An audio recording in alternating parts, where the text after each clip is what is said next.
মাহফিলের প্রধান অতিথি নড়াইলের কৃতি সন্তান জনাব মাশরাফি বিন মর্তজা এমপি, প্রধান পৃষ্ঠপোষক মেজর জেনারেল শেখ মোহাম্মদ আমান হাসান, বিশেষ অতিথি শেখ সেলিম বিশিষ্ট শিল্পপতি।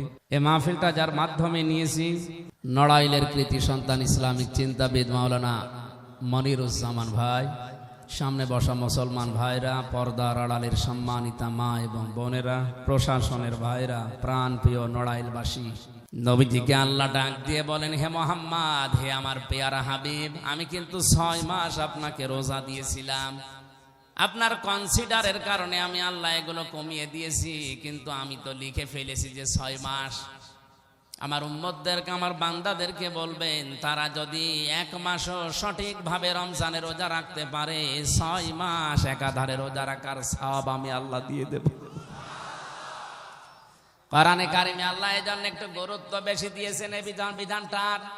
পুরা কোরআন পড়ে আমার যতটুকু ধারণা আমি পেয়েছি, নামাজ ফরজ, কিন্তু কয় ওয়াক্ত ফরজ, কখন ফরজ, কিভাবে পড়বেন এই কথা কোরআনে কারিমে আল্লাহ দেয়নি, ওগুলো হাদিসে আছে।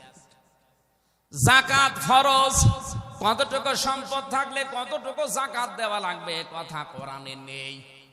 কথা বুঝতেছেন? হজ ফরজ, কত টাকা থাকলে হজে যাওয়া লাগবে, কিভাবে হজ ফরজ হবে, হজের ফরজ কয়টা, ওয়াজিব কয়টা, কোরআনে নেই, হাদিসে আছে।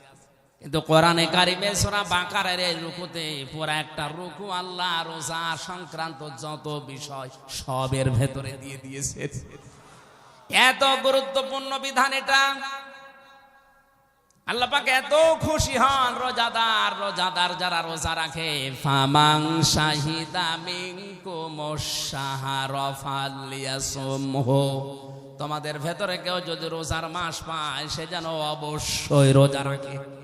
কে বলছেন? আল্লাহ গুরুত্বহীন ভাবে বলেননি, গুরুত্ব দিয়ে বলেছেন ফালইয়াসুমহু, অবশ্যই সে যেন রোজা রাখে। কারণ এত দামি বিষয় এটা।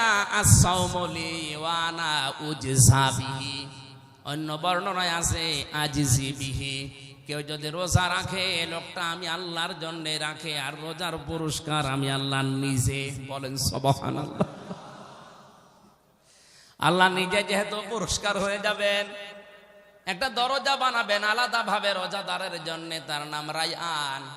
সত্যি যদি আপনার রোজা কবুল হয়ে যায়, কিয়ামতের দিন ওই দরজা দিয়ে অন্য কেউ প্রবেশ করবে না, শুধু রোজাদার ছাড়া। বলেন আলহামদুলিল্লাহ।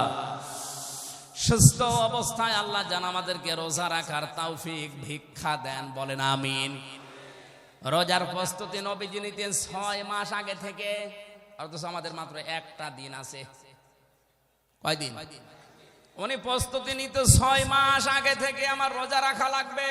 দোয়াও করতেন 2 মাস আগে থেকে একাধারে, আল্লাহুম্মা বারিক লানা ফি রজব ওয়া শাবান ওয়া বাল্লিগনা রমাদান। হে আল্লাহ, রজব আর শাবানের বরকত আমাদেরকে দান করার, রমজান পর্যন্ত হায়াতটা বাড়িয়ে দাও। চিন্তা করেন তো, তিনি 6 মাস আগে প্রস্তুতি নিতেন আর 2 মাস আগে দোয়া আরম্ভ করতেন। আর আমাদের মাত্র একটা রাত আছে, কোনো প্রস্তুতিও নেই, কোনো দোয়াও নেই। প্রস্তুতি আছে কি? রমজান মাসে কি করে বেশি মার্কেট করা যায়, টাকা গোছাচ্ছে অনেকে। এটা কি মার্কেটের মাস? এই কথা বলে না কেন? এটা মাস কিসের? এই যে এত মর্যাদা, এত দাম। নবীজি বলেন, রোজাদারের মুখের গন্ধ পর্যন্ত আল্লাহর কাছে মেশক আম্বরের চাইতে বেশি প্রিয় মনে হয়। লিসাইমি ফারহাতান, ফারহাতুন ইনদা ফিতরিহি ওয়া ফারহাতুন রাব্বিহি। রোজাদারের জন্য দুইটা খুশির সময় আছে, সংবাদ। একটা হচ্ছে যখন সে ইফতারি করে ওই সময়। এটা ফিতরিহির 2টা অর্থ, একটা ঈদুল ফিতরের হতে পারে নামাজ, অথবা ফিতর যখন ইফতারি করে, এটাও হতে পারে। দ্বিতীয় নম্বর, ইনদা লিকাই রাব্বিহি, আল্লাহ নিজে যখন রোজাদারদের সামনে ওপেন হয়ে যাবেন। আল্লাহ ওপেন হবেন 70,000 নূরের পর্দা সরিয়ে। পর্দা কিসের? জবান খোলেন না, এখানে প্রশ্ন আছে। এই যে আলো, এই আলোকে আড়াল করার জন্য পর্দা দেওয়া হয়। কথা বলেন না কেন? অথচ আল্লাহ এই আলো দিয়ে পর্দা বানিয়েছেন ৭০,০০০। যদিও হাদিসটা নিয়ে মতনৈক্য আছে, ৭০ হোক আর ১,০০,০০০ হোক অসুবিধা নেই, কিন্তু পর্দা দেওয়া আছে। কিন্তু পর্দাটা কিসের? আলোর বা নূরের? আরে ভাই, আলোকে আড়াল করার জন্য আমরা কাপড় দিয়ে পর্দা টাঙাই, দরজায় জ্বালানাই দিয়ে রাখি, বাইরের আলো যেন আসতে না পারে। আর আল্লাহ নিজে আলো দিয়ে পর্দা বানিয়েছেন। ওই পর্দাগুলো আল্লাহ নিজে একটা একটা করে সব সরিয়ে রোজাদারের সামনে ওপেন হয়ে যাবেন। এত দাম, এত মর্যাদা কেন কেন কেন? এর জবাব আল্লাহ দিয়েছেন সূরা বাকারাতে, শাহরু রমাদানাল্লাযী উনজিলা ফীহিল কুরআন হুদাল লিন্নাসি ওয়া বায়্যিনাতিম মিনাল হুদা ওয়াল ফুরকান। এই সেই রমজান মাস, যে মাসে আমি আল্লাহ কোরআন নাযিল করেছি। তার মানে এতক্ষণ যা ফজিলতের কথা বলা হচ্ছে, এর আসল বর হচ্ছে এই কোরআন। এ কোরআন যদি আল্লাহ রজব মাসে দিত, রজবের দাম বেড়ে যেত। এ কোরআন যদি মুহররম মাসে আল্লাহ নাযিল করতো, মুহররমের দাম বেড়ে যেত। এই কথা বলছেন না? রমজানের দাম এত বাড়া বেড়েছে, একটা ফরজ করলে এই মাসে ৭০টা ফরজ করার সমান। একটা নফল আদায় করলে ৭০টা নফল আদায় করার সমান। একটাই কারণ এ মাসে আল্লাহ কি দিয়েছেন? এই বর। এ বর ছাড়া যদি ১,০০০ বদরাতে যায়, বর ছাড়া বরযাত্রীর যেমন কোনো দাম নেই, মূল্য নেই, কোরআন ছাড়া রমজানেরও কোনো মূল্য ছিল না, নেইও। স্পষ্ট দলিল আর প্রমাণ দিয়ে আল্লাহ এ মাসে পাঠালেন খেলা করার জন্য। কি নাম দিয়েছেন শেষের দিকে? আল ফুরকান। সত্য মিথ্যা পার্থক্যকারী যত বিধানের ভেতরে আমি দিয়ে দিলাম। আমি তাফসিরের ভেতরে ফি জিলালিল কোরআনে পড়েছি, কোরআন পাওয়ার পরে, রমজান পাওয়ার পরে যে লোকটা নিজের জীবনে সত্য আর মিথ্যা পার্থক্য করে বাকি জীবন চালাতে পারে না, ওই লোকটার জীবনে হেদায়েত বলতে আর কিছু নেই। আমি কথা বোঝাতে পেরেছি?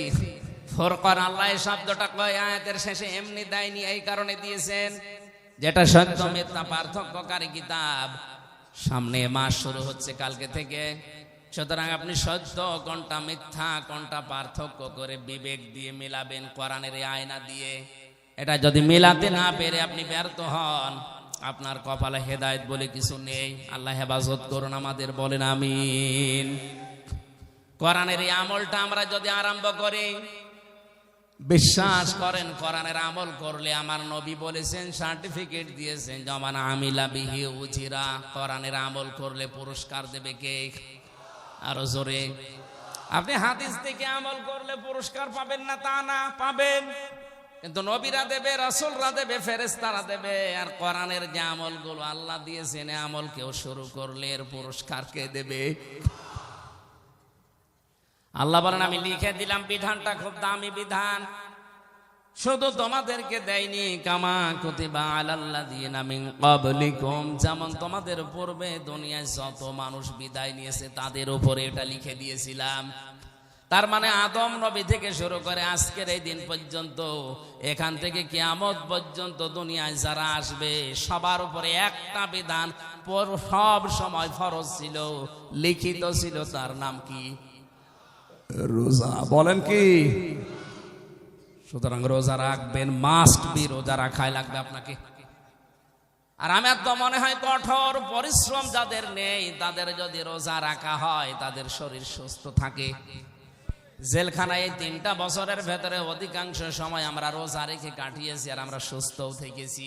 কারণ ওখানে যে খাবার দেয়, ও খাবার খেয়ে মানুষ সুস্থ থাকার কথা না। ওখানে অন্তত আলেম যারা আছে, অধিকাংশ আলেম গুলোই তারা রোজা রাখে। মুফতি নূর হোসাইন নুরানি, মাওলানা মামুনুল হক, মাওলানা শাকাওয়াত হোসেন রাজি থেকে আমি সহ যত ৭৬ জন ছিলাম, প্রায় সব রাখতাম রোজা। কারণ যে খাবার দেয়, খাবার এমনি খাওয়া যাবে না, রোজায় রাখি ভালো থাকা যাবে। সারাদিন খাবার দাবারের টেনশন নেই, পড়ার উপরে ব্যস্ত থাকা যাবে।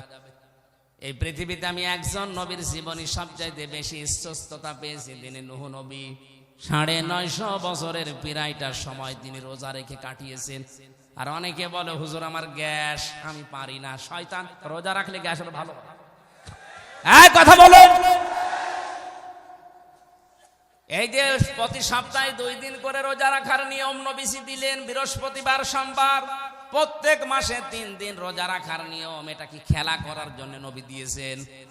বিজ্ঞান আজ প্রমাণ করছে একটা মাস যদি মানুষ একাধারে খাবার খায়, ভেতরে হজম করার যে মেশিন গুলো আল্লাহ দিয়েছেন এটা অত কার্যকর না আমাদের। আর আমাদের অধিকাংশ খাবারগুলো তো ঔষধ দেওয়া।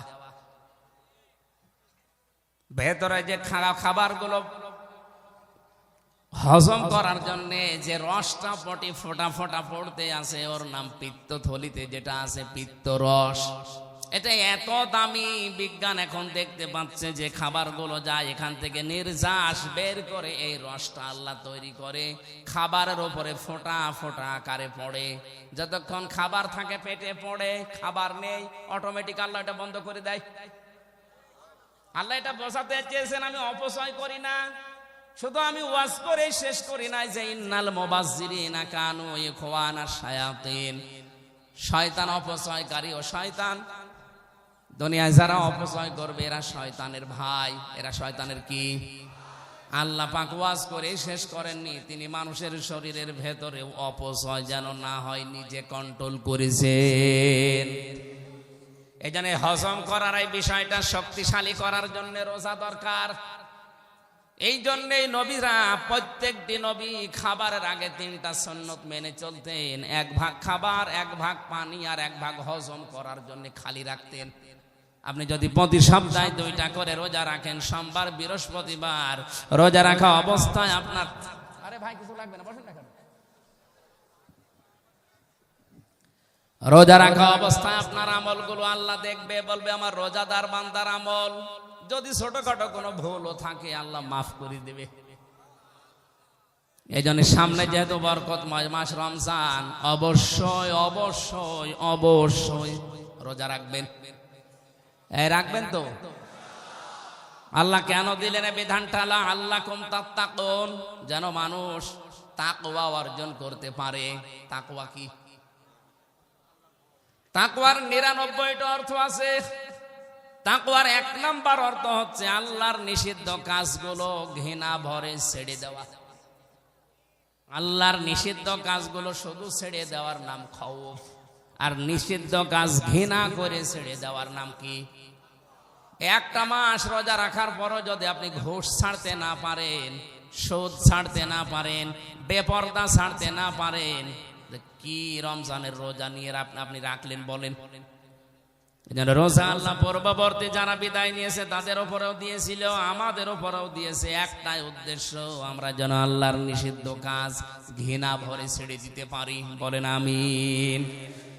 কোরআনে কারিমের একটা পরিচিত আয়াত আমি পড়েছি, আমার মনে হয় এখানে ছোট বড় সবার এই আয়াতটা মুখস্থ আছে। সূরা বাকারার 201 নাম্বার আয়াত। কাবা শরীফ যখন তাওয়াফ করছিলাম, রুকনে ইয়ামিনে থেকে শুরু করে হাজেরা আসওয়াদ এই জায়গাটা পার হওয়ার সময় লক্ষ লক্ষ হাজিরা এই দোয়াটা, এই আয়াতটা পড়ছিল। এই যে হাজী সাহেব পড়েছে, আমি ওই সময় বুঝি নাই 16 সালে যে কি পড়লাম। বাংলাদেশে ফেরত আসার পরে আমি তাফসির গুলো আয়াতের সাথে মিলিয়ে দেখলাম যে আল্লাহ দুনিয়া আখিরাত সব এর ভেতরেই ঢুকিয়ে রেখেছে, অথচ আমরা জানি না। সারা জীবন শুধু দোয়া করেই যায়, রব্বানা আতিনা ফিদ দুনিয়া হাসানা, অথচ দুনিয়ার হাসানা আছে কি এখানে অধিকাংশ মানুষই জানে না। এক কথা বলেন।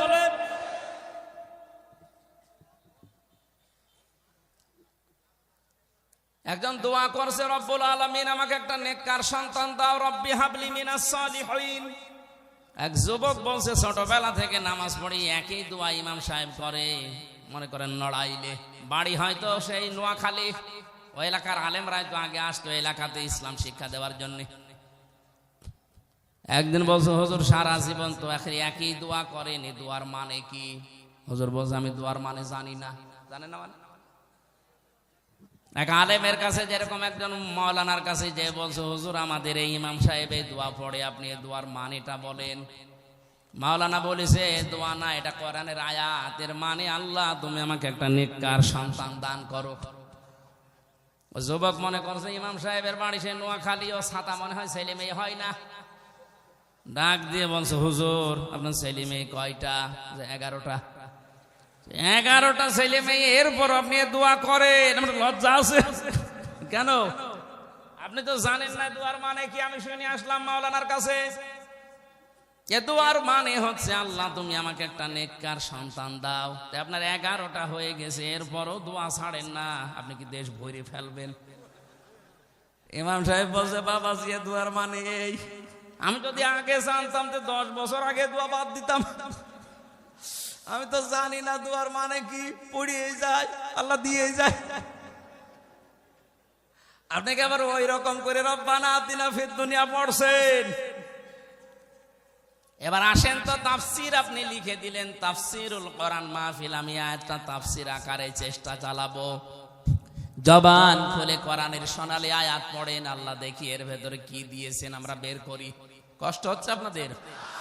জবান খুলে সোনালী আয়াত পড়েন। আউযু বিল্লাহি মিনাশ শাইতানির রাজিম। বিসমিল্লাহির রহমানির রহিম।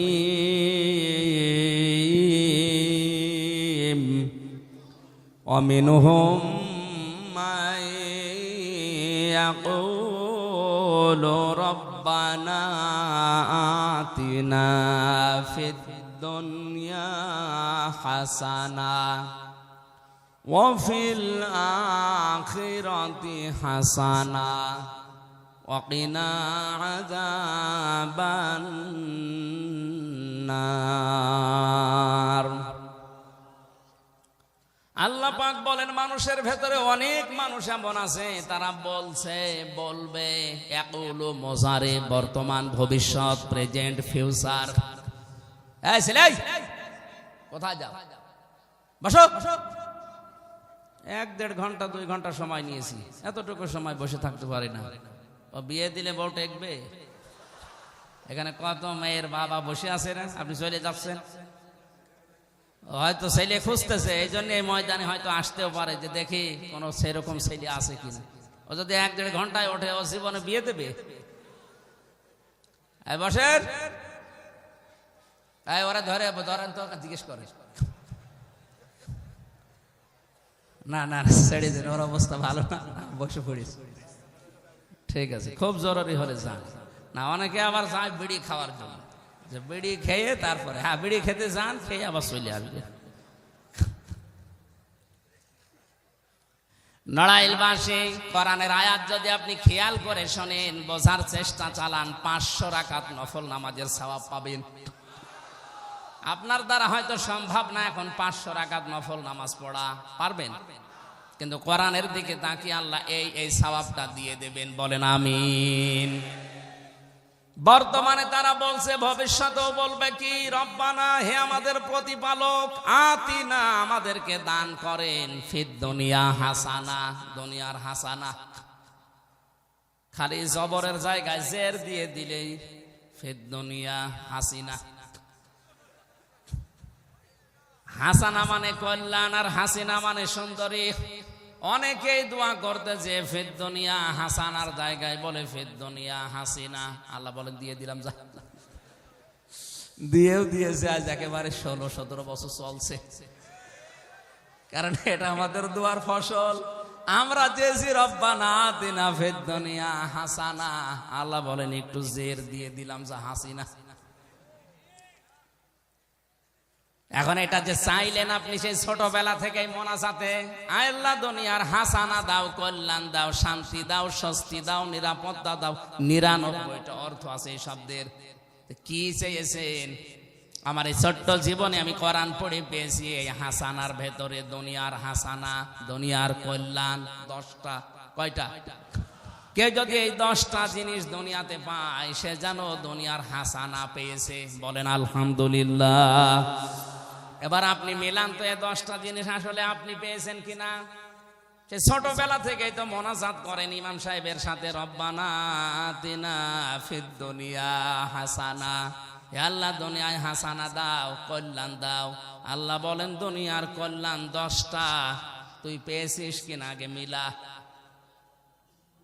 ফিল আখিরাতি হাসানা, আখিরাতের হাসানা দাও। আল্লাহ বলেন আখিরাতের হাসানা 5টা। ওয়াকিনা আযাবান নার, জাহান্নাম থেকে আমাদের বাঁচাও। আল্লাহ পাক বলেন জাহান্নাম থেকে বাঁচার উপায় মাত্র একটা। কয়টা? এদিকে 10, ওদিকে 5, মাঝখানে 1, সব মিলে কত? এই ছোট্ট আয়াতের ভেতরে 16টা জিনিস লুকিয়ে আছে। আমরা একটা একটা করে টান দিয়ে এবার বের করি। থাকবেন কারা কারা? আধা ঘন্টা এখনো থাকবেন কারা কারা? দেখি আলহামদুলিল্লাহ। ঠিক আছে ভাই, আলহামদুলিল্লাহ। 1 নম্বরে আল্লাহর ঘোষণা, দুনিয়ার হাসানা যদি কেউ পেতে চায়, 1 নম্বরে দুনিয়ার হাসানা কোরআনে কারিম পাওয়া। কি পাওয়া? নাকি বেশি দিন ক্ষমতায় থাকা দুনিয়ার হাসানা? এটা যদি দুনিয়ার হাসানা হতো তাহলে ফিরআউন এটা পেয়েছিল 600 বছর একাধারে ক্ষমতায় ছিল। কথা বলেন না কেন? আল্লাহ বলেন আমার দৃষ্টিতে দুনিয়ার হাসানা তুমি যে চাইলে আমার কাছে, দুনিয়ার হাসানা কোরআন পাওয়া। প্রশ্ন আসতে পারে কোরআন তো আমি পেয়েছি, চলেন আমার ঘরে এখনো আছে কোরআন, এটা কোরআন পাওয়া না। কেউ যদি কোরআন পেয়েছি এই কথা বলতে চায় তাহলে তার 4টা জিনিস মানা লাগবে। সূরা বাকারা 1 নাম্বার পারা 18 নাম্বার পৃষ্ঠা 4 নাম্বার লাইনের 121 নাম্বার আয়াতে দলিলটা আছে, আল্লাযীনা আতাইনাহুমুল কিতাবা ইয়াতলুনাহু হাক্কা তিলাওয়াতি। আল্লাহ পাক বলেন আমি যাদেরকে কোরআন দিয়েছি, কিতাব দিয়েছি, এরা তার হক আদায় করে তেলাওয়াত করে। হক আদায় করে তেলাওয়াত করার অর্থ 4টা। কয়টা? আরো জোরে বলেন। আপনি কি দুনিয়ার হাসানা পেয়েছেন কিনা মিলান? 1 নম্বরে আপনাকে শুদ্ধ করে আল্লাহর এই কিতাব পড়তে হবে। এখানে যদি জরিপ চালানো যায় 100 জনের 98 জন ফেল করবে। এই কথা বলেন না কেন? তেলাওয়াত করছে ইযা জাআ নাসরুল্লাহি ওয়াল ফাত। হয়েছে? হয়নি? মামা হয়েছে? আপনার তো মুখস্থ আছে সূরা।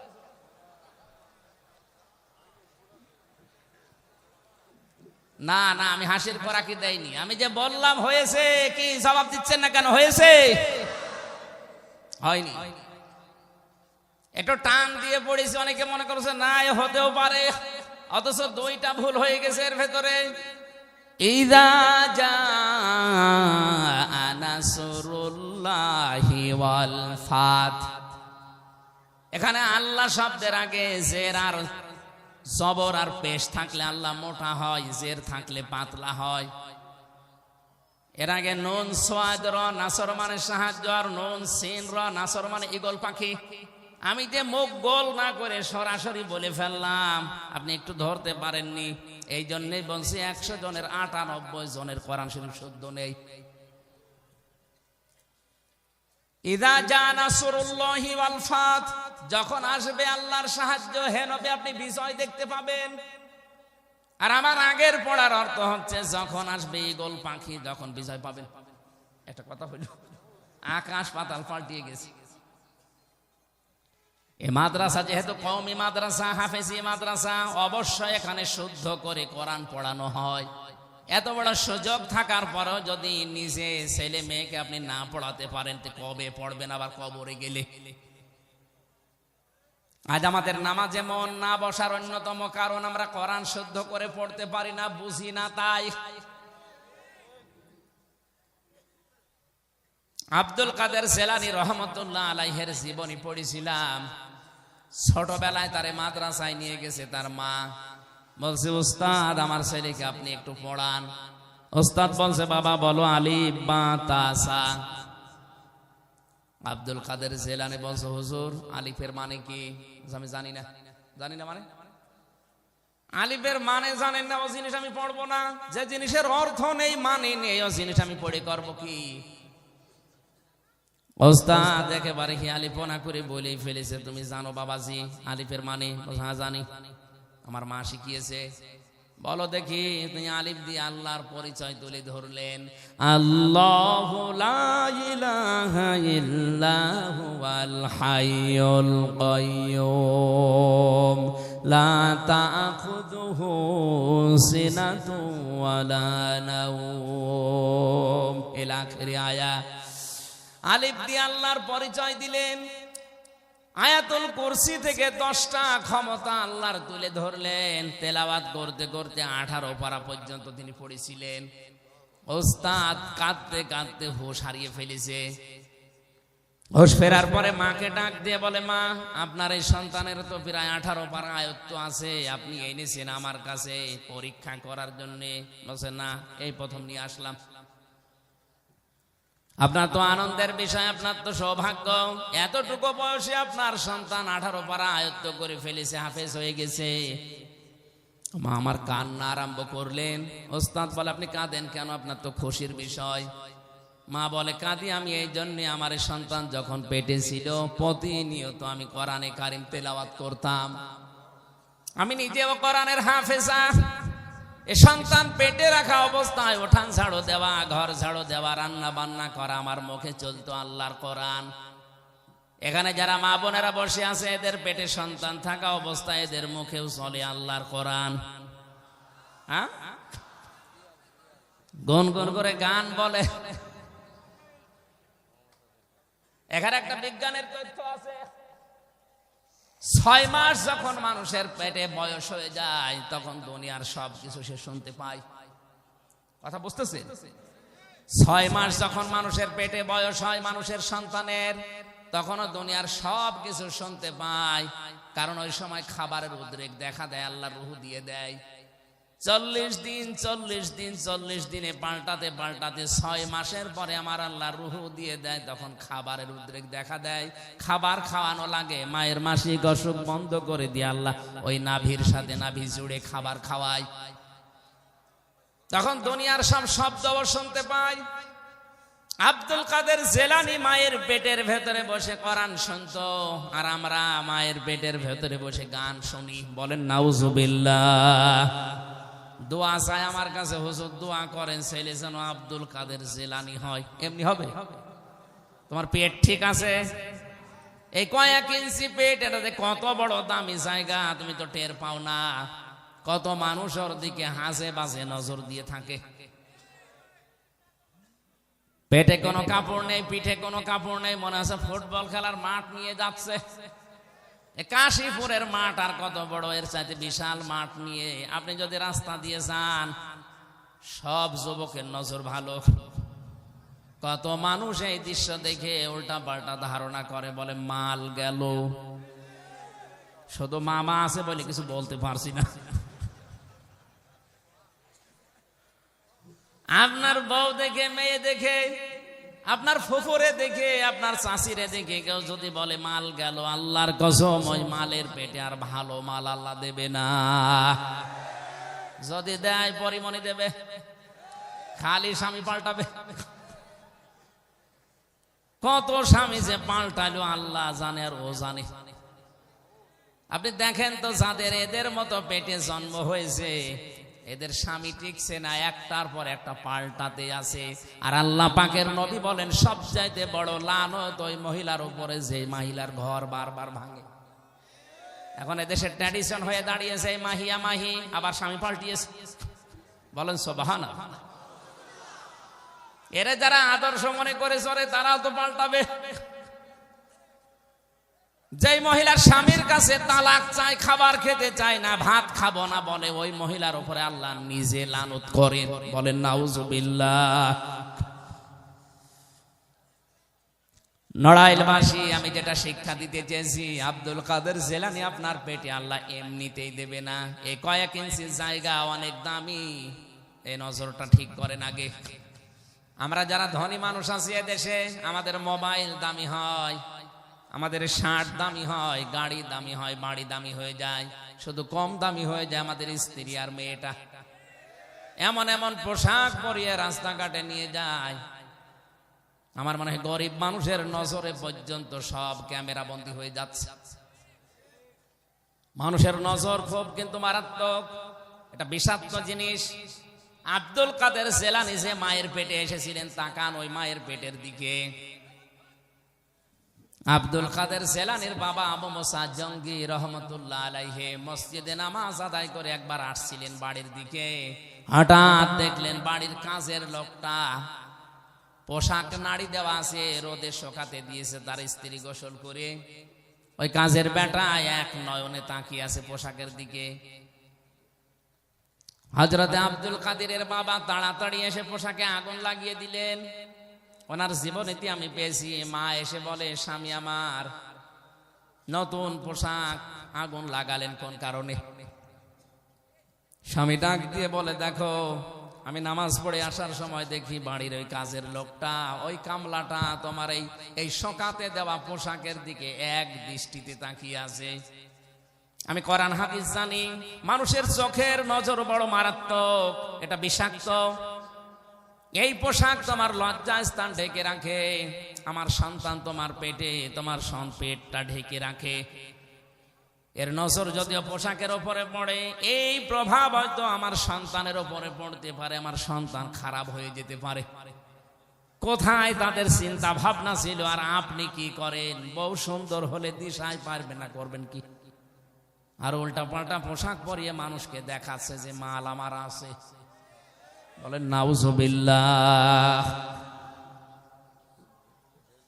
মা ডাক দিয়ে বলছে, ওস্তাদ আমি কান্নাকাটি করছি, আমার আফসোস হয় এই জন্যে, আমি যদি আর একটু কষ্ট করে ছোটবেলা থেকে আমার এই সন্তানটাকে আমি ফজরের নামাজ আদায় করিয়ে পাশে বসিয়ে পড়তাম, আমার মুখের দিকে তাকিয়ে আমার আব্দুল কাদের মুখ মিলাতো, আমি যদি প্রতিনিয়ত আল্লাহর 30 পারা কোরআনই পড়তে পারতাম, আমার এই ছোট বয়সের সন্তান 30 পারা কোরআনেরই হাফেজ হয়ে যেত। আমার ভাইরা, আমি কোরআনে কারিম পাওয়া বোঝাচ্ছিলাম, আপনি কোরআন পড়তে পারেন না, বোঝেনও না, অথচ ছোটবেলায় তারা বুঝেছিল পারিবারিক এই কৃষ্টি কালচারের কারণে। 3 নম্বরে এটা আপনাকে প্র্যাকটিক্যাল লাইফে মানতে হবে, আমল করা যারে বলে। 4 নম্বরে এটা মানুষ যেন মানে, সেই ব্যবস্থা করে দেওয়া লাগবে। শর্ত কয়টা? আরো জোরে বলেন। 1 নম্বরে শুদ্ধ করে পড়া, 2 নম্বরে নিজে বোঝা, 3 নম্বরে বাস্তবে আমল করা, 4 নম্বর ওটা মানুষ যেন আমল করে, সেই পরিবেশ তৈরি করে দেওয়া। করার আমল করতে পারার পরিবেশ এই দেশে এখন আছে। আর আসতে বলেন, অনেকে চেষ্টা করলেও পারছে না, উপরে আল্লাহর ওলির কারণে। এমন এমন ওলি উপরে বসে আছে, ওর জন্য বাধ্য হয় নিচের অফিসার গুলো ঘুষ খেতে। এই জন্য কোরআনে কারিম পেয়েছি বললে হচ্ছে না, এই 4টা বিষয় আপনাকে মানা লাগবে, তাহলে দুনিয়ার হাসানা আপনি পেয়েছেন।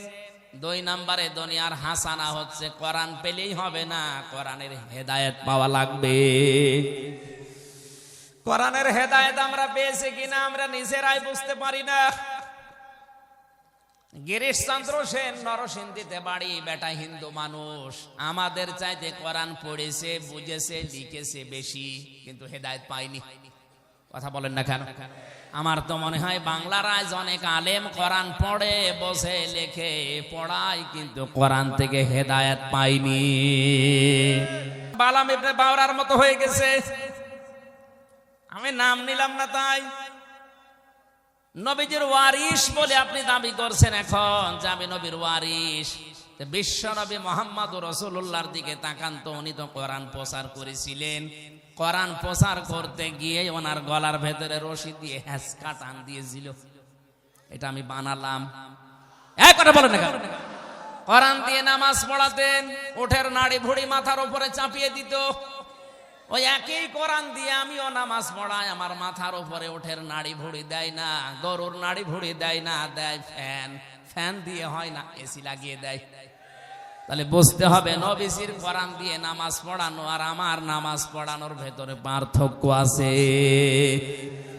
আমি যে নামাজ পড়াচ্ছি, আমার পেছনে যারা আছে ওরা বুঝছে না, আর নবীজি যে নামাজ পড়িয়েছেন, ওনার নামাজ পড়ানো যারা পেছনে, যারা বাইরে থাকতো, ওরা বুঝতো যে কি বলতে চায়। হাজারো মানুষ এই সহজ কথাটা বোঝে না। সামনে থেকে সুন্দর করে তেলাওয়াত করলেই মনে করে না দুয়াই করছে। একবার ঘটনা চলেছিলাম মাওলানা রুহুল আমিন ভাইয়ের কাছে, যে একজন ইমামতি লেগেছে, ইমামতি করছে শহরে, সুদের উপরে আলোচনা করেছে। সভাপতি যে সুদ খায়, নামাজের পরে বলছে, হুজুর আপনি আর কোনো আয়াত পেলেন না, আপনি সুদের উপরে আলোচনা করলেন কেন? আমি জানি, কারণ আমি যে এলাকায় সুদ খাই সবাই জানে, আর আপনি আমার দিকে তাকিয়ে তাকিয়ে খোঁচা দিলেন, আপনার আমি রাখবো না। ঠিক আছে, গেলাম ওখান থেকে উপশহরে। আজকে আর আমি সুদের আলোচনা করব না, আজকে করব পর্দার আলোচনা। পর্দার আয়াত পড়ে একেবারে সুর দিয়ে কথা বললাম, সবাই খুশি। কিন্তু ক্যাশিয়ার ডাক দিয়ে বলে, হুজুর আমি আপনারে টাকা দেই, আমার বউ একটু ব্যারাকে চাকরি করে, এটা সবাই জানে, তাই বলে আপনি বলবেন আপনার আমি রাখবো না। বলে শহরে উপশহরে আর ইমামতি করবো না, যাবো নাটোর চলন বিলের ভেতরে, কেউ যেন ওখানে মানুষ না যায়, এমন এক গ্রামে নামাজ পড়িয়েছি, শুধু আরবিতে, বাংলা কথা আর বলি না, আরবি বললে যেন না বুঝে। নামাজ পড়ালাম ইয়াসিন সূরা দিয়ে, ইয়াসিন আল কোরআনিল হাকিম, সবাই খুশি। সেক্রেটারি বলছে, হুজুর আপনি কাজ করলেন। এ মসজিদের সভাপতি, ওর নাম ইয়াসিন, আর ওর বাপ মরে গেছে, নাম হাকিম। আপনি প্রথম দিনই বাপ বেটার নামে সূরা পড়ে দিলেন। আমি যে সেক্রেটারি, আমি যে ক্যাশিয়ার, আমার নামে কোনো সূরা নেই। আগামী সপ্তাহে যদি আমার নামে সূরা না পড়েন, আপনার বেতন বন্ধ। চিন্তা করছে, আমি ক্যাশিয়ারের নামে সূরা পাবো কোথায়? ক্যাশিয়ারের নাম হচ্ছে বাবর আলী। নাম কি? বাবর আলী নামে কোন সূরা আছে? ইয়াসিন নামে একটা সূরা আছে। চিন্তা করছে আগামী সপ্তাহ আসতে আসতে দেখি বাবর আলী নামে কিছু বের করা যায় কিনা। আজকে তো একেবারে মশান নিয়ে এসে বসে আছে প্রথম কাতারে, যে ওর নামে সূরা পড়া হবে। ও সূরা ফাতিহা শেষ করার পরে একেবারে টান দিয়ে পড়ছে, ইয়া বাবর আংতা কালবুন ওয়া আবুকা খিনজির ওয়া জাদ্দুকা হিমার ফাইন্নাহুম লাজাহিলুন। আল্লাহু আকবার। মানে নামাজের সেজদায় যাচ্ছে। অনেকে মনে করছে কোরআনের আয়াতই মনে হয়। ক্যাশিয়ার মনে করছে যা কাজ হয়েছে, অন্তত আমার নামে, আমার বাবার নামে, আমার দাদার নামে সূরা চলছে। হুজুর এত সুন্দর সূরা, মানে কি? ইয়া বাবর নিশ্চয় তুই কুকুর, তোর বাবা শুকর, তোর দাদা গাধা, 14 বংশ মূর্খ জাত। ওর ইমামতি যদিও থাকতো, থাকবে। আজ নবীজি নামাজ পড়িয়েছে, আবু জেহেল পেছে বুঝে ফেলেছে যে কি বলতে চাই মোহাম্মদ, এজন্য গলার ভেতরে রশি দিয়ে হ্যাস কাটান দিয়েছে মেরে ফেলার জন্য। আর আমি ওই কোরআন দিয়ে ঢাকার মগবাজারে নামাজ পড়াই, আমার মাথার উপরে ফ্যান দিয়েছে, হচ্ছে না। আকিস গ্রুপের মালিক এসি লাগিয়ে দিয়েছে, হুজুর আরো আরামে পড়ান।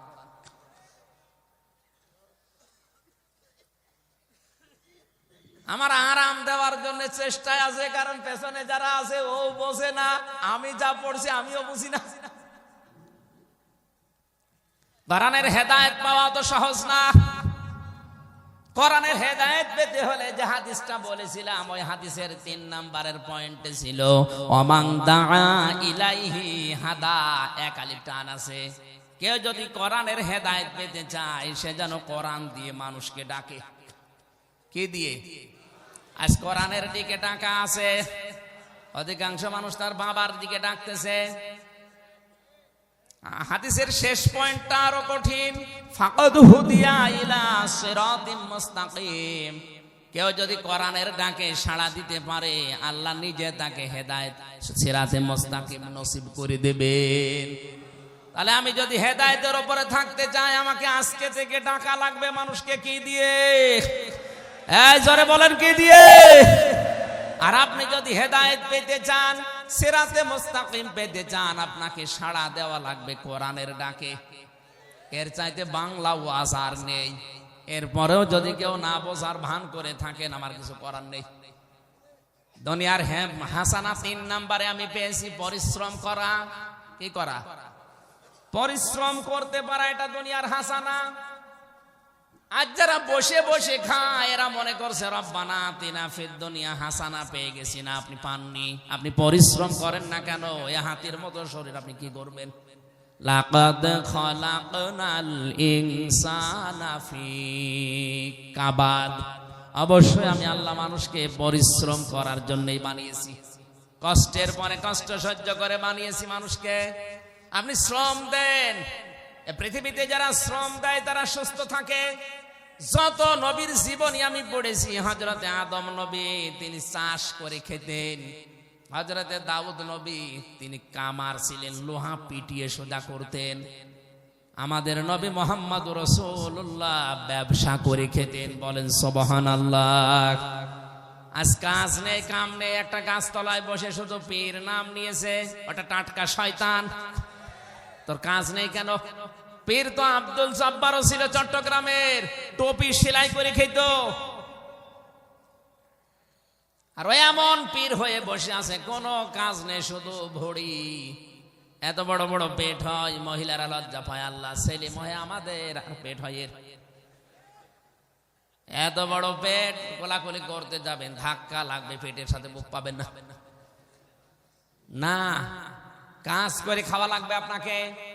বসে খাওয়ার সময় এখন আর নেই। 18 কোটি মানুষের 36 কোটি হাত যদি আজ কাজের হয়ে যায়, আমেরিকার কাছে, চীনের কাছে, রাশিয়ার কাছে তাকিয়ে থাকা লাগবে না। খালি দোয়া করে শেষ করে দিলেন রব্বানা আতিনা ফিদ দুনিয়া হাসানা। এই হাসিনা করবে কিনা?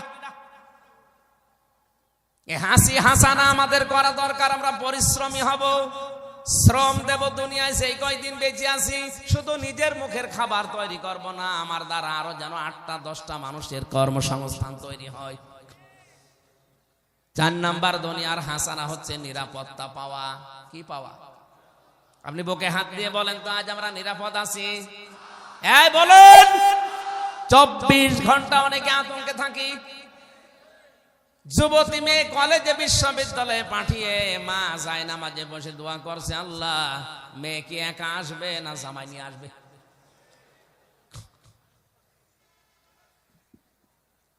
পাঁচ নাম্বারে দুনিয়ার হাসানা সুখ আর শান্তি।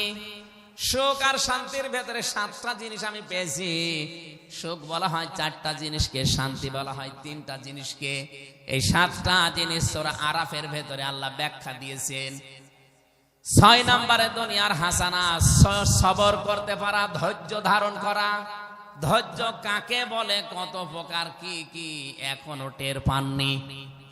যে মানুষগুলো বিনা কারণে বছরের পরে বছর অন্ধকার প্রকোষ্ঠে পড়ে আছে, তারা টের পাচ্ছে ধৈর্য কারে বলে। শফিকুল ইসলাম মাসুদ টের পেয়েছে ধৈর্য কারে বলে। দেলাওয়ার টের পেয়েছে ধৈর্য কারে বলে। আপনি টের পাচ্ছেন না কারণ আপনার জীবনে এরকম কিছু নেই। 3টা বছর এক ঘরের ভেতরে 24 ঘন্টা আমি তালা মারা ছিলাম, এদিকে 2.5 হাত, এদিকে 3.5 হাত। আমিও কিছু টের পেয়েছি ধৈর্য কারে বলে। হযরতে আইয়ুব নবী 18 বছর ধৈর্যের পরীক্ষা দিয়েছিলেন। কয় বছর? হযরতে ইউসুফ নবী 40 বছর ধৈর্যের পরীক্ষা দিয়েছিলেন। ধৈর্যটা এটা দুনিয়ার হাসানা। আমাদের আজ এটা নেই, আমরা হতাশ হয়ে যাই কিছু হলেই। না, ধৈর্য ধরা লাগবে, এটা দুনিয়ার হাসানা। সুতরাং যাদের জীবনে ধৈর্য নেই, শুধু হতাশা, বুঝবেন আপনার রব্বানা আতিনা ফিদ দুনিয়া হাসানা মাঠে মারা যাচ্ছে, কবুল হচ্ছে না। 7 নাম্বারে দুনিয়ার হাসানা সন্তান যেন ভালো হয়। ভালো সন্তান ওইটা যেটা ডাইল খায়, বলেন, যেটা বাবা খায়। একটা সন্তান আজ নষ্ট হয়ে গেলে পুরা পরিবারটা জাহান্নাম হয়ে যায়। বাংলাদেশ সরকার আজ জিরো টলারেন্স ঘোষণা করেছে মাদকের বিরুদ্ধে। প্রশাসনের মানুষগুলো পাগল হয়ে যাচ্ছে এদের কন্ট্রোল করার জন্য। জেলখানায় দিয়েও নিরাপদ নেই। আমি 3 বছরে দেখেছি অধিকাংশ মানুষ যাদেরকে গাঁজা খাওয়ার জন্য পুলিশে ধরে জেলে দিয়েছে, ও ভেতরে যে গাছ লাগিয়েছে। গাজীপুরের কাশিমপুর কারাগার, ও শয়তান মরে ধরেছে পুলিশে, গাঁজা খায় এই কারণে ধরে জেলে দিয়েছে, ও ভেতরে যে গাছ লাগিয়েছে। জেল সুপার বলছে আপনি একটা কাজ করলেন। হয়রান হয়ে যাচ্ছে আজ সন্তানকে, আগামী প্রজন্ম যারা আছে এদেরকে সত্যি যদি আপনি নেশা মুক্ত করে রেখে যেতে চান, এইটার বিকল্প কিচ্ছু নেই। আমি আপনাদেরকে কোরআন হাতে নিয়ে মাথায় নিয়ে গ্যারান্টি দিতে পারি, মাত্র 3 বছর আপনি কোরআনে কারিমের শিক্ষাটা সন্তানকে দেবেন ছোটবেলায়। এরপর আপনি ডিসি বানাবেন, এসপি বানাবেন, টিএনও বানাবেন, ওসি বানাবেন, এরকম ইন্সপেক্টর বানাবেন, কোনো অসুবিধা নেই। যা বানাতে ইচ্ছা করে বানান। ওকে আলেম বানানোই লাগবে, হাফেজ বানানো লাগবে, এটা ফরজ না। কিন্তু 3টা বছর যদি নুরানিতে পড়িয়ে ওকে 20টা দিয়ে দেন, ও বড় হয়ে জীবনেও আপনার সামনে কোনোদিন এরকম উল্টাপাল্টা জিনিস খাবে না। আমি গ্যারান্টি দিচ্ছি খাবে না। 2 নম্বরে আপনাকে শেষ বয়সে বৃদ্ধাশ্রমে রেখে আসবে না, কারণ ও এইটুকু অন্তত জেনেছে যে আল্লাহর পরে আপনার স্থান।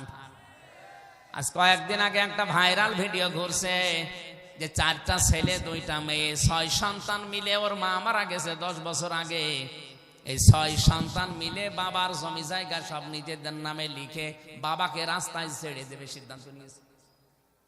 না না নাউজুবিল্লাহ বলেন। মানে এ দোষ শুধুমাত্র ওই ছেলে মেয়েদের না, ওই লোকটারও আছে।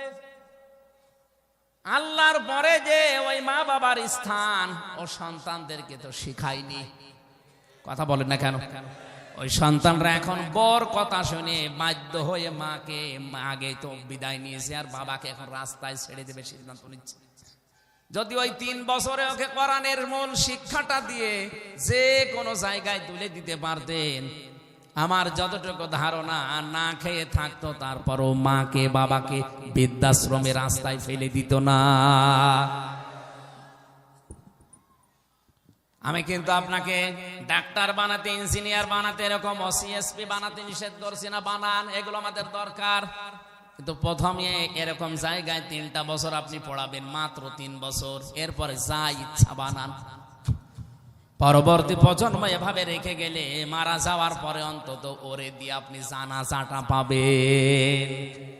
আর আপনার সন্তান যদি আপনার জানাজা পড়িয়ে কবরে দিয়ে চোখের পানি ফেলে বলে, আল্লাহ তুমি আমার মা বাবাকে মাফ করে দাও, কারণ তাদের অনেক শ্রম আমার পেছনে আছে, নবীজি বলেন সন্তানের দোয়া আল্লাহ ফেরত দেয় না, সঙ্গে সঙ্গে কবুল করে নেন। 8 নম্বরে দুনিয়ার হাসানা, স্ত্রী যেন ভালো হয়। ভালো স্ত্রী ওইটা যেটা সকাল বিকাল স্টার জলসা দেখে। ভালো স্ত্রী ছিলেন হযরতে আসিয়া। এত অত্যাচার করেছিল স্বামী তার উপরে, এরপরেও কোনোদিন স্বামীকে বরদোয়া দেননি। নড়াইলের মা বোনেরা, নবীজি মেরাজে দেখেছেন 2টা কারণে মেয়েরা জাহান্নামে যাবে বেশি। 1 নাম্বার হচ্ছে যারা স্বামীর নাফরমানি করে। সারাটা জীবন সকাল থেকে সন্ধ্যা কি করে আপনি সুখে থাকবেন, শান্তিতে থাকবেন, আরাম পাবেন, মাথার ঘাম পায়ে ফেলে পরিশ্রম করে লোকটা আপনার জন্য। আর একটা সাবান একটু কম হয়ে গেলে আপনি মা বাবা তুলে খোঁটা দিয়ে ফেলেন যে তোর বাড়িতে এসে জীবনে কিছুই পেলাম না। আপনার নামাজ রোজা কালো বোরকা সব শেষ। এরকম খোঁটা দিয়া বউ আছে কার? হাত তোলেন তো। এই একজন না না না, আমি হাসির খোরাকি দেইনি। সম্মানিত মা বোনেরা, যাক আলহামদুলিল্লাহ এলাকার মেয়েরা ভালো।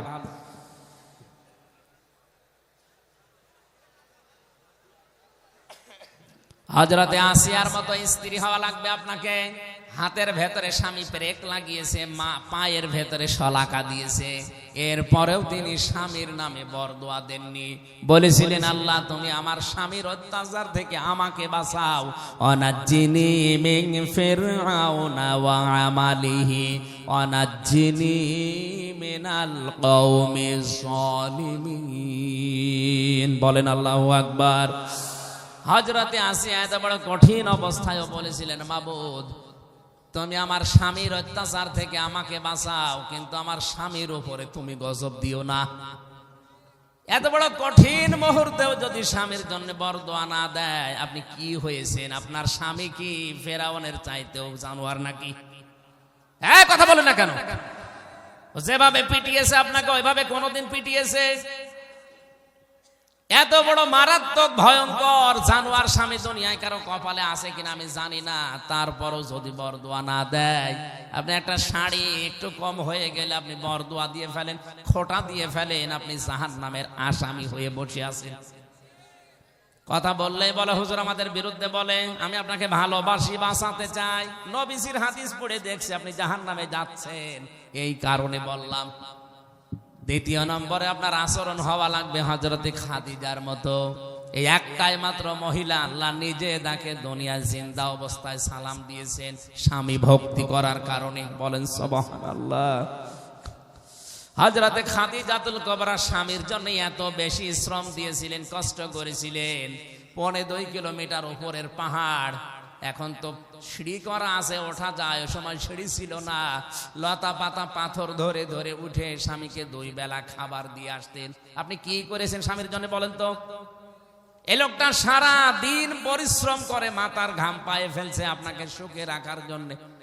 আর একটু কিছু অন্টটি হয়ে গেলে আপনি যে উল্টা পাল্টা কথা বলেন, ওর মন থাকে কোথায় বলেন আপনি? আপনাকে আমি জান্নাতে নিতে চাই, আপনি যেন জাহান্নামে হয়ে না যান, এই জন্য আশা করছি খাদিজার মতো স্বামী ভক্তি করবেন। গভীর রজনীতে নবীজি এসে শুধু একবার ডাক দিতেন খাদিজা, সঙ্গে সঙ্গে দরজা খুলে যেত। নবীজি বলেন তুমি কি ঘুমাও না? হযরতে খাদিজা বলে ইয়া রাসূলুল্লাহ, আপনি যখন বাইরে থাকেন দিনের কাজে, আমি 24 ঘন্টা টেনশনে থাকি, না জানি আপনাকে কেউ ক্ষতি করে কিনা। আমি যদি আরামের বিছানায় বালিশে মাথা দিয়ে ঘুমাই, আপনি যদি এসে রাতে ডাক দেন, আমার যদি উঠতে দেরি হয়ে যায়, আপনি আমার শ্রেষ্ঠ মেহমান দুনিয়ায়, আমার স্বামী, আপনার কষ্ট হবে। এজন্য ঘুম যদি আমার লাগেও দরজার সাথে পিঠ লাগে, আমি হেলান দিয়েই ঘুমিয়ে পড়ি। নবীজি বলেন কোন স্ত্রী যদি স্বামীর আশায় রাত জেগে থাকে, যতক্ষণ স্বামী আসে না, স্বামী আবার ওদিকে বিড়ি খেয়ে বেড়াচ্ছে, তার জন্য রাত জেগে থাকার দরকার। দিনের কোন কাজে যদি আঞ্জাম দিতে থাকে, ইসলামের খেদমত করছে, কর্মজীবনে ব্যস্ত আছে, সেই স্বামী বাড়ি আসবে। আপনি যদি আশায় থাকেন, আপনি যতক্ষণ আশায় থাকবেন নফল নামাজের সওয়াব পাবেন। আল্লাহ এরকম বউ আমাদের ঘরে ঘরে দান করেন, বলেন আমিন। আল্লাহ একটা দোয়াও শিখিয়েছেন এরকম বউ পাওয়ার জন্য। জবান খুলে এই আয়াতটা পড়েন, রব্বানা হাবলানা মিন আজওয়াজিনা ওয়া যুররিয়াতিনা কুররাতা আ'য়ুনি ওয়াজআলনা লিল মুত্তাকিনা ইমামা। 9 নাম্বার দুনিয়ার হাসানা নামাজ। নামাজ পড়তে পারা এটা দুনিয়ার হাসানা। এজন্য 5 বার মুয়াজ্জিন বলে হাইয়া আলাল ফালাহ, কল্যাণের দিকে আসো। নামাজ পড়লে আপনি কল্যাণ পাবেন, এটা দুনিয়ার হাসানা। আপনি পড়েন না তাই পান না। 10 নম্বরে দুনিয়ার হাসানা কোরআনের সমাজ ব্যবস্থা পাওয়া। আমরা পেয়েছি, তাহলে 10টার একটাও আমরা পাচ্ছি না। তে কি দোয়া করছি এতদিন বলেন? অফিল আখিরাতে হাসানা, আখিরাতের হাসানা 5টা। 1 নম্বরে মরণ যেন ভালো হয়, 2 নম্বরে কবর যেন ভালো হয়। ভালো কবর ওইটা যেটা পাকা করা হয়। বলেন বলেন। আজকে থেকে সিদ্ধান্ত নেবেন, হযরত ওসমানের মতো মানুষ জান্নাতের গ্যারান্টি পাওয়া পড়ে আছে। জান্নাতুল বাকিতে একটা পাথর দেওয়া শুধু। কথা বলে না কেন? আরে দেশে গরু ছাগল মরে যায়, কবর 3 তলা বানায়। কোন কারণে? আপনি মাজার পাকা করেন, ওপরে যতই 10 তলা বিল্ডিং বানান, নিচে যদি আল্লাহ আগুন লাগিয়ে দেয়। সুতরাং আজকে থেকে ইসলামের বাইরে এই কাজ আর না। আপনি এমনি হেফাজত করে রাখবেন, তারপরে টাইলস লাগিয়ে সুন্দর করে নাম লিখে দেবেন, পাকা করে কবর পাকা করে 3 তলা করে দিচ্ছেন। কোন কারণে? ওই টাকাগুলো গরিবকে দান করেন, আপনার বাবা শান্তি পাবে। কবর ভালো হওয়ার জন্য যে প্রশ্নের জবাব দেওয়া লাগবে, সে প্রশ্ন কয়টা? 3টা। বলেন বলেন। মার রব্বুকা, তোমার রবকে, আমার নবিয়ুকা, তোমার নবীকে, আমার দীনুকা, তোমার দিনকে। এক একটা শব্দে লক্ষ লক্ষ কথা লুকিয়ে আছে। আমরা খুব দাঁড়াতাড়ি করছে, আমার গলা বসে গেলে আবার সব মাঠে মারা যাবে। তিন নম্বরে হাসর যেন ভালো হয়। 4 প্রকার মানুষের সাথে হাসর হলে আপনার হাসর ভালো হবে। 4 নম্বরে হাউজে কাউসারের পানি যেন ভাই, হাউজে কাউসারের পানি পাবে তারা যেই মানুষগুলো দুনিয়াতে বেদাত করে নাই আর জালেম শাসকের তোহমত করে নাই। আল্লাহ আমাদের তৌফিক দিন, বলেন আমিন। 5 নম্বরে ডান হাতে যারা আমল নামা পাবে এরা আখিরাতের হাসানা পেয়েছে। যারা বাম হাতে আমল নামা পাবে, অরাসহরিহি আয়াতের ব্যাখ্যায় আমি দেখেছি এই জায়গায় লোহার শলাকা গরম করে আল্লাহ নিজে ফেরেশতা দিয়ে ঢোকাবে। বাম হাতটা এই দিক দিয়ে চালিয়ে দেবে, পেছন দিক থেকে বের করে আমল নামা দেবে। আর ডান হাতে আমল নামা যারা পাবে এটা পাওয়ার পরেই পড়বে আর আনন্দ নিজের আত্মীয় স্বজনকে দেখিয়ে বেড়াবে। জোরে বলেন সুবহানাল্লাহ। এই 5টা জিনিস যদি আপনি পান আখিরাতের হাসানা পেয়েছেন। ওয়াকিনা আযাবান্নার, জাহান্নাম থেকে আমাদের বাঁচাও। আল্লাহ বলেন জাহান্নাম থেকে বাঁচার উপায় একটা, আলাদুল্লুকুম আলা তিজারাতিন তুনজিকুম মিন আযাবিন আলীম। এমন একটা ব্যবসার কথা বলবো যেটা করলে জাহান্নামে যাওয়া লাগবে না। সে জাহান্নামে যাওয়ার না যাওয়ার ব্যবসা হচ্ছে তুমিনুনা বিল্লাহি ওয়া রাসূলিহি ওয়া তুজাহিদুনা ফি সাবিলিল্লাহি বিআমওয়ালিকুম ওয়া আনফুসিকুম। আল্লাহ রাসূলের উপরে বিশ্বাস করে জান আর মাল আল্লাহ রাসূলের বিধানকে জমিনে প্রতিষ্ঠা করার জন্য জিহাদ করবে, প্রচেষ্টা চালাবে। যালিকুম খায়রুল লাকুম, এইটা তোমাদের জন্য উত্তম যদি তোমরা বুঝে থাকো। জাহান্নামে যাওয়া লাগবে না যে মানুষগুলো দুনিয়াতে আল্লাহর দ্বীন কায়েমের জন্য চেষ্টা চালাবে, আন্দোলন করবে। আল্লাহ পাক দুনিয়ায় আর যাই করি অন্তত এই কাজে একামতে দ্বীনের কাজে আমাদেরকে যেন ইনভলভ করে রাখেন। জোরে বলেন আমিন। আপনি অন্যান্য যাই করেন জাহান্নামে যাবেন না যদি একামতে দ্বীনের দায়িত্ব পালন করে যেতে পারেন। এই 16টা জিনিস আল্লাহ আয়াতের ভেতরে দিয়েছেন। জবান খুলে আবার এই দোয়াটা পড়েন, রব্বানা আতিনা ফিদ দুনিয়া হাসানা ওয়া ফিল আখিরাতি হাসানা ওয়া কিনা আযাবান নার। আল্লাহুম্মা আমিন। রব্বানা যালামনা আনফুসানা ওয়া ইল্লাম তাগফির লানা ওয়া তারহামনা লানাকুনান্না মিনাল খাসিরিন। এই মোনাজাতটা বসে করেন, মোনাজাত বসে করেন। আমি মুসাফির, অসুস্থ এবং মাজলুম মানুষ, বসে করেন, কবুল হবে ইনশাআল্লাহ। বসেন বসেন, মোনাজাতের আদব বসে করেন।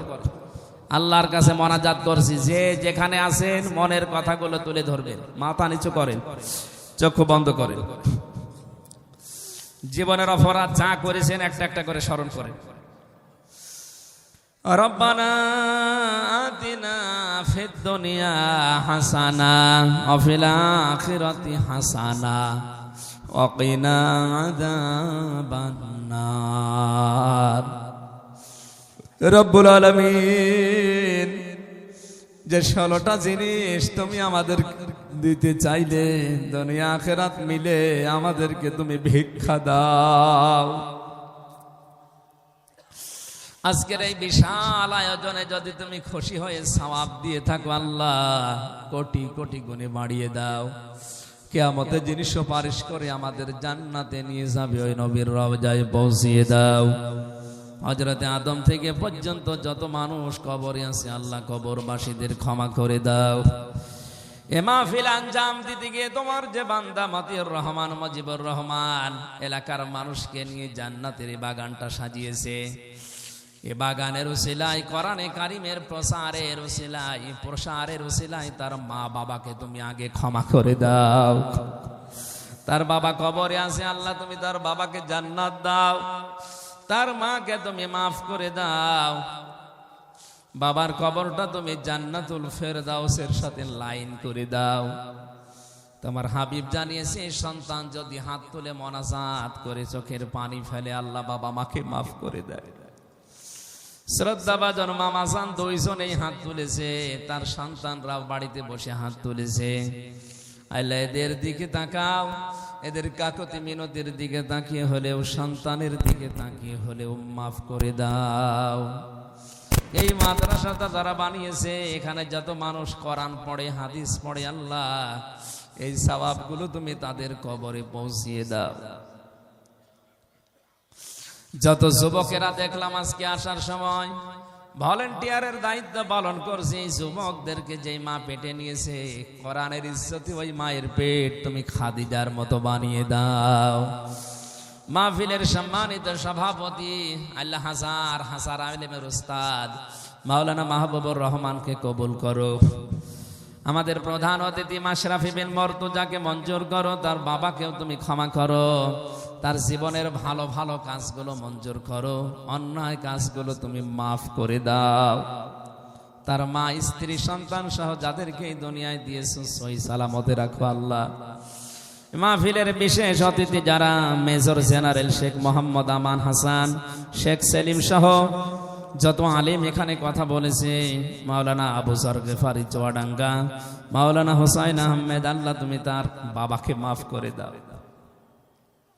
আমার বাবা বেঁচে আছে, আমি টেরও পাই না কি জিনিস, কারণ একটা ছায়া আমার মাথার উপরে আছে। অথচ তোমার এই বান্দা এতিম হয়ে গেছে, কিছুদিন কয়েক বছর হয়ে গেল তোর বাবাটা বিদায় নিয়েছে। মাওলানা হোসাইনের দিকে তাকিয়ে, তার চোখের দিকে তাকিয়ে হলেও বাবাকে তুমি কবরে জান্নাত দিয়ে দাও রব্বুল আলামিন। এই নড়াইলে কোরআনের দাওয়াত নিয়ে যার মাধ্যমে আসি, মাওলানা মনিরুজ্জামান, তোমার এই যুবক বান্দাকে হযরত ওমরের সাথে কবুল করো। প্রশাসনের যে ভাইগুলো এসেছে, নিজেদের মা বাবা, স্ত্রী, পুত্র, সন্তানাদি দেশে রেখে নিজে বিভিন্ন বাংলার প্রান্তে যারা দায়িত্ব পালন করছে জানমাল হেফাজতের জন্যে, আজকে যারা শৃঙ্খলায় ছিল, আল্লাহ প্রশাসনের এই দায়িত্বটা ইবাদত হিসাবে কবুল করো। তাদের মা বাবাকে, তাদের এলাকাতে সন্তানাদিকে সহি সালামতে রাখো আল্লাহ। নড়াইলের ডিসি, এসপি, টিএনও, ওসি সহ যত পুলিশ সদস্যরা এই জেলায় দায়িত্ব পালন করে, আল্লাহ এদের উপরে তোমার খাস রহমত নাজিল করো। আজ আমার সফর সঙ্গী হয়ে এসেছে রেজাউল করিম ভাই, তার মা বাবা, তার স্ত্রী, সন্তান, তাদেরকেও তুমি মঞ্জুর করো। আল্লাহ তাআলা রাজব ভাই সহ অনেক মামা সহ যত আলেম এখানে এসেছে, আলেমদেরকে আলেম হিসাবে মঞ্জুর করে নাও। মনের ভেতরে যার যে কামনা বাসনা আছে, আমাদের জায়েজ আশাগুলো পূর্ণ করে দাও। সম্মানিত মা বোনেরা পর্দার আড়ালে আছে, এদেরকে খাদিজার মতো, আসিয়ার মতো বানিয়ে দাও। এলাকায় মাটির নিচে যত মানুষ ঘুমিয়ে আছে, কোরআনের ইজ্জতে আজকে থেকে তাদের মাফ করে দাও। আমাদের প্রধানমন্ত্রী শেখ হাসিনা থেকে শুরু করে যারাই দেশের দায়িত্বে আছে, সততার সাথে পালন করার তৌফিক দাও। আগামীতে এই অনুষ্ঠানটা কোরআনের জন্য বিশাল আকারে মঞ্জুর করে নাও। আল্লাহুম্মা গফিরলি ওয়ারহামনি ওয়াহদিনি ওয়াফিনি ওয়ারযুকনি ইয়া রাব্বাল আলামিন। কখন মরণ চলে আসে জানি না, সাধারণভাবে মরণ দিও না, শাহাদাতের মরণ দিয়ে ধন্য করো আল্লাহ। আল্লাহুম্মা ইন্নী আসআলুকা শাহাদাতান ফি সাবিলিক ওয়াজআল মাউতি ফি বালাদি রাসূলিক। আল্লাহ আমার মা বাবাকে মাফ করে দাও, তাদেরকে হেদায়েত দান করো। আমার স্ত্রী সন্তানদেরকে তুমি মেহেরবানি করে ফাতিমাতুজ জোহরার মতো বানিয়ে দাও। কাল্লাহু লানা ওয়া লাকুম ফিল কোরআনিল আযীম। আমি তোমার কাছে ভিক্ষা চাই, গভীর রজনীতে আমার কণ্ঠটা তুমি আগের মতো আবার ফিরিয়ে দাও। যখন এই মরণ আসবে, একবার হলেও জানো তোমার ওই কালেমাটা আমাদের মুখ দিয়ে বের হয়ে যায়, লা ইলাহা ইল্লাল্লাহু মুহাম্মাদুর রাসূলুল্লাহ। আসসালামু আলাইকুম।